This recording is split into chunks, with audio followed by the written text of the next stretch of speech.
আসসালামু আলাইকুম। নতুন একটি ভিডিওতে সবাইকে স্বাগতম।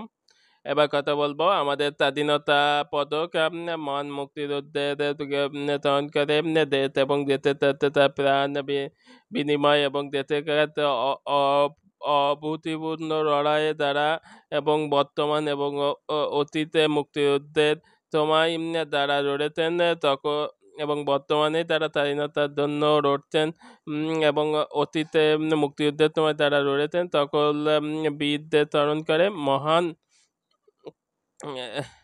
২৬শে মার্চকে কেন্দ্র করে স্বাধীনতা পদক দেওয়া হয়। স্বাধীনতা পদক বাংলাদেশের সর্বোচ্চ রাষ্ট্রীয় সম্মাননা।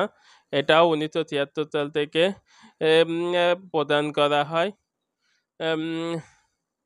১৯৭৬ সালে স্বাধীনতা পদক প্রদান করা এবং বাংলাদেশের মুক্তিযুদ্ধের সকল স্বাধীনতা পদক দেওয়া হয়।